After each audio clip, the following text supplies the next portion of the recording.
Sin square pi by 4. Sin square 3 pi by 4. Sin square plus right? Oh yeah, plus 3 pi by 4. Sin square 5 pi by 4. Sin square 5 pi by 4. Plus sin square 7 pi by 4. Sin square 7 pi by 4, তাই না? Square দিয়ে অঙ্ক করা সহজ। কি অঙ্কটা করে?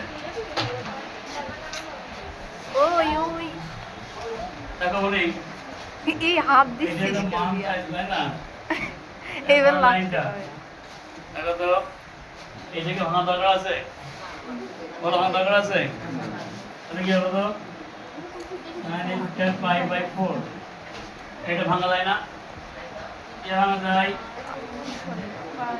pi plus দাঁড়া pi minus আস্তে pi by 4 first bracket second bracket দিয়েছিলাম, বুঝছো?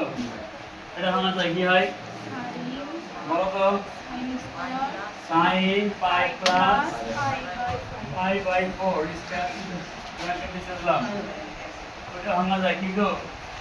7 pi আর 4 তাহলে দুই গুণ থেকে এক কম, তাহলে কি হবে 2 pi minus pi by 4 মোটের উপরে স্কয়ার মার্কার লাগা হচ্ছে না, এটা ভ্যানিশ এর ভিতরে কবে এটা দেখো এখান থেকে যা তাই রাখলাম, আর এইটা আমি বলছিলাম এটা কয় সমাকলন গো? ওটা সমান হয় কি চেঞ্জ হয়? চেঞ্জ হয় না। আমি আরো কথা বলছিলাম কি যদি ব্র্যাকেট থাকে তারপরে স্কয়ার থাকে তাহলে ছেলে চেঞ্জের প্রয়োজন নেই, যা থাই পাই বাই 4। এবার কি বলো তো sin স্কয়ার পাই বাই 4 এরপর কি sin স্কয়ার পাই বাই 4 কয়টা হলো? একই জিনিস কয়টা হলো তো? তাহলে লেখা যায় না 4 into sin square pi by 4 লেখা যায়? আর sin স্কয়ার পাই বাই 4 মানে কয় ডিগ্রি বলো তো? 45 ডিগ্রি। কয় ডিগ্রি? এর মানটা কত?